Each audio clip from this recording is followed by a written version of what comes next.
Hello mga kaminang! Meron ako mga recipes na i-share sa inyo ngayon na sigurado ako na miss nyo na rin kumain ng ganito. At sigurado ako, kaya-kaya nyo din gawin to. Kaya tara, punta na tayo sa ating kitchen, magluto na tayo. At para dito sa ating fish recipe, kailangan natin maghiwa ng ginger at ng onion leeks.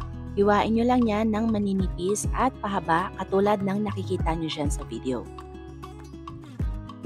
At para mas madali at mabilis natin itong maluto, cream dory yung gagamitin natin dito.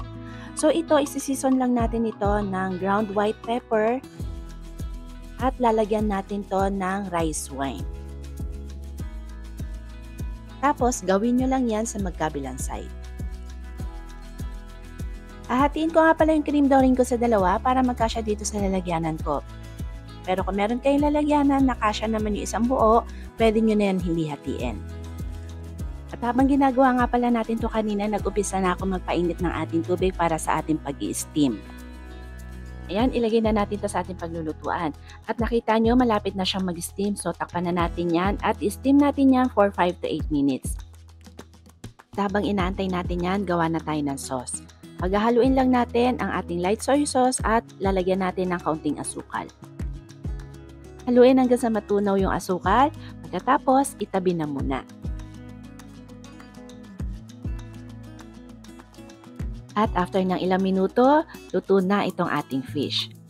Ngayon, iset aside muna natin yan at magpapainit muna tayo ng ating mantika.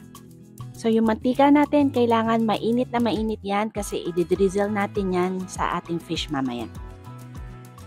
So, pagkatapos natin mapainit yung mantika, i-garnish na ngayon natin itong ating fish.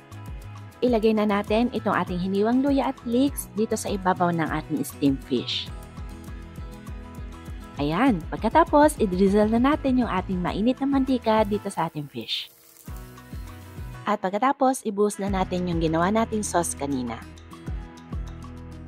Ito na mga kaminang, ang aking version ng steamed fish using cream dory. At para sa ating second recipe, lutuin na natin itong ating hipon. Tinatawag to na halabos na hipon. Ito na ang pinakasimple at pinakamadaling luto ng hipon. Pagkatapos nyo mahugasan yan, ilagay sa kawali, budburan ng asin at lagyan ng kaunting asukal. Buksan nyo yung kalan at takpan nyo na yung kawali. Tapos lulutuin lang natin yan ng mga 2 to 3 minutes hanggang 5 minuto depende sa laki ng inyong mga hipon. Pag nagbago na yung kulay ng mga hipon, haluin nyo na yan saglit. Pagkatapos, patayin nyo na yung apoy at pwede na natin yan agad i-serve. Diba napakadaling lutuin? Ganyan lang yan kasimple pero napakasarap naman. At habang mainit, i-drizzle pa natin yan ng kaunting mantika, halu-haluin at i-serve nyo yan with your favorite suka. Minsan yung mga ganitong luto, yan pa yung napapalakas ako ng kain.